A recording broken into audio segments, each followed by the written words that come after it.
Magandang hapon guys. Ngayon po ay magluluto ako ng ginisang toge. Tapos pagkatapos ng ginisa, gagawin nating lumpia. Siyempre ang mga sangkap natin, toge, konting baboy, Tsaka lobo. repolyo, kamote, Lobo.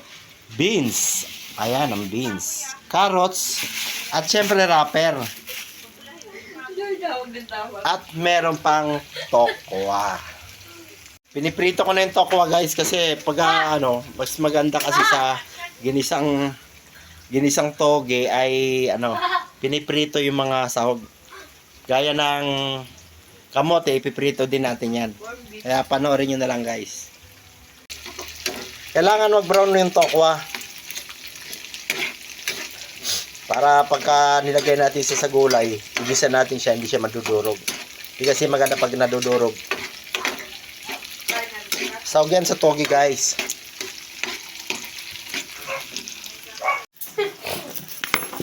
Iwan natin ngayon yung kamote. Talagang tinatawag na kamote.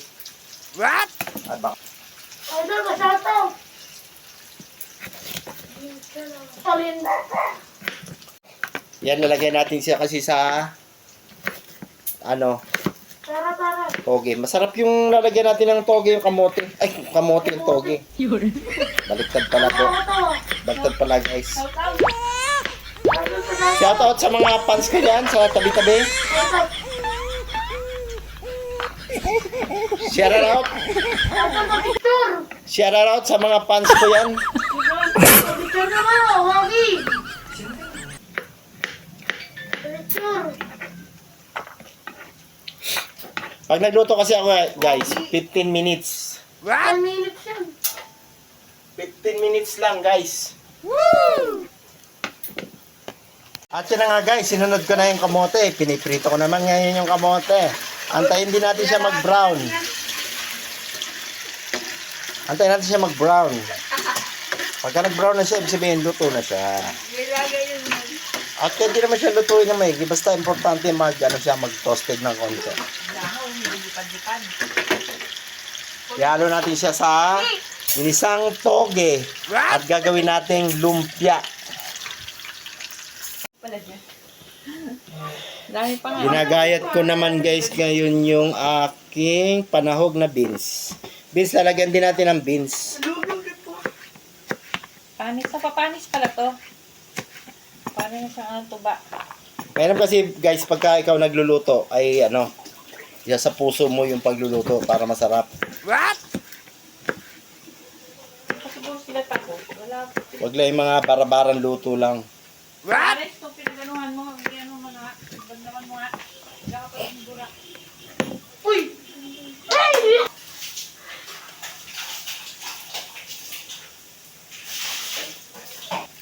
Ako na bababa ni Yelo pa. Ha? Ako na Bakit? Pakita pa ako. nalakad na lang ako. Bakit na naman? Nanonood daw.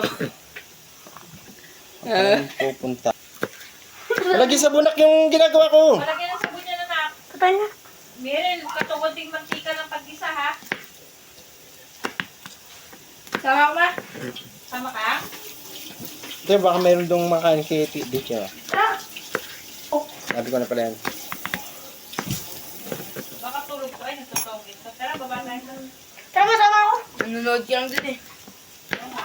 Hindi na nakatalugaw para maaga. Ano ka na? Sama na, subuhuyan lang kayo. Hindi.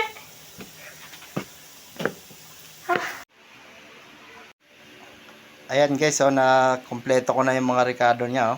Sibuyas, bawang, yung baboy, yung beans, carrots, yung pritong tokwa, yung pritong kamote, yung toge, yung repolyo, at mamaya yung wrapper. Yung wrapper guys, pambalo sa lumpia. Unahin ko muna yung baboy. Kailangan kasi yan maluto. Kailangan natin pakulang kasi sahog lang yun Hindi pwede sahog natin yan na hilaw. Kaya kailangan natin siya pakuluan hanggang sa matuyo. Balikan natin siya mamaya. At yan na nga guys, natuyo na. At nagba-brown-brown na rin siya. Yung lagay ko na ng tubig na ubos, ibig sabihin niya, luto na yan. Kailangan kasi pag isasawag natin, kailangan natin lutuin mabuti. Lalo yung karne yan eh.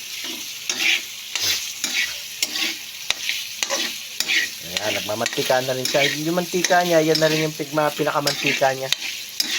Hindi na tayo maglalagay ng mantika. Nagbabrown na siya oh.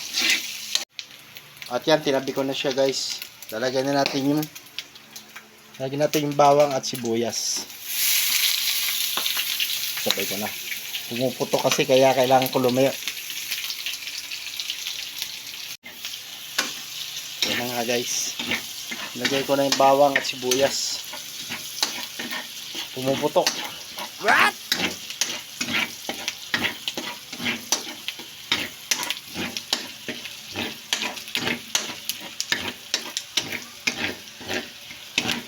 Yung pagluluto ng toge, madali lang to eh.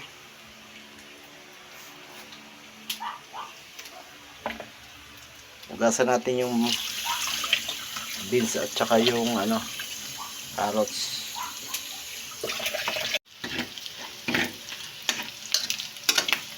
Yan, nag-brown na sila pare-parehas. Yung bawang, sibuyas at yung baboy. Pwede na natin to lagay toge. Yan. Toge.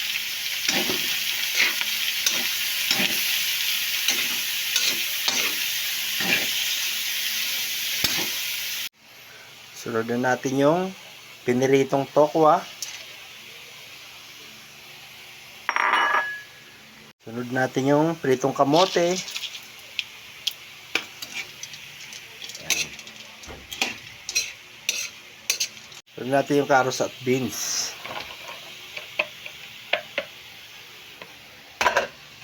Ayan, carrots at beans. Hindi natin siya lalagyan ng sabaw guys. Kasi may sariling sabaw naman yung gulay na yan. Mamaya magkakasabaw yan. Maluluto yan.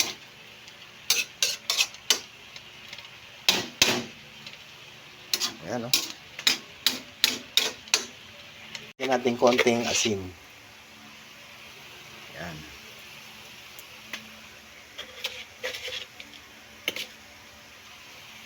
Konting asin.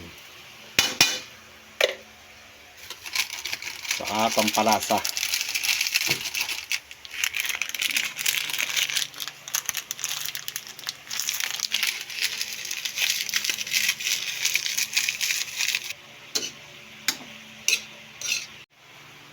Takpan natin siya guys.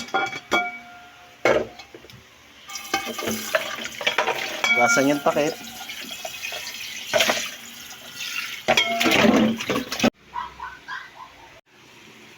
At mga ilang minutong kulo guys, kailangan na natin lagay yung repolyo. Mabilis naman kasi siya maluto. Ayan o. Ayan. Lagyan natin yung repolyo. Ang repolyo, saglit lang yan. Ayan, mas maraming repolyo sa toge Parang ginisang repolyo nito Ay, maraming saw yan guys. Nyo guys, di ko siya nilagyan ng sabaw pero ayan, di siya nasusunog. Kumakatas kasi yan guys. Mga gulay na ganyan, klase ng gulay na ganyan, kumakatas yan. May sariling katas yan para lutuin. Takpan ulit natin.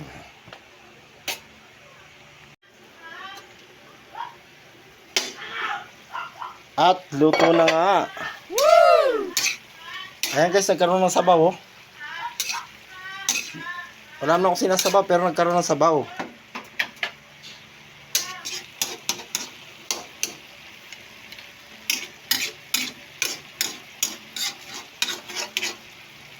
Yun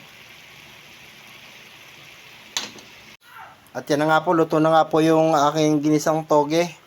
At isusunod na po natin yung paggawa ng lumpia. At gagawa na nga po kami ng lumpia sa ngayon. Ayun na po, ganito po yung paggagawa ng lumpia Siyempre, kailangan natin ng wrapper.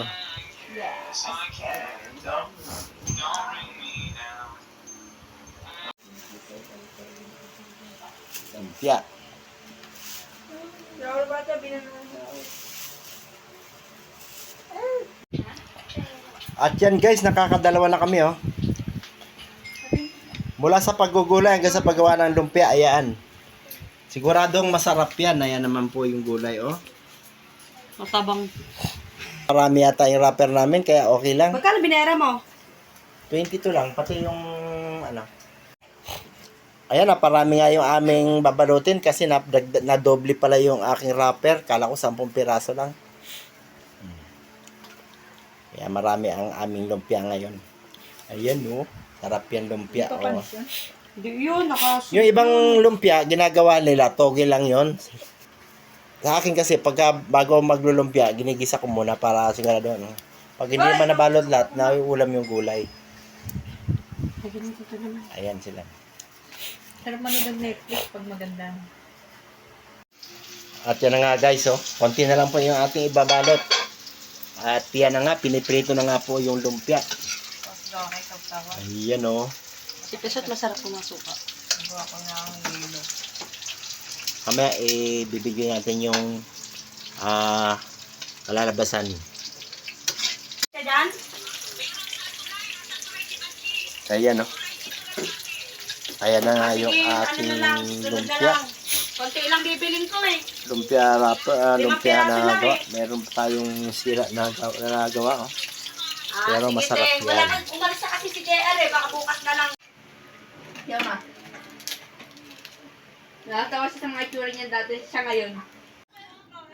At hanggang dito na lang po yung aking video guys. Maraming salamat po sa mga nanonood ng video, mga nagko-comment, mga nagre-react. At maraming salamat din po sa mga nagpapalo ng aking page. Maraming salamat po. Bye-bye.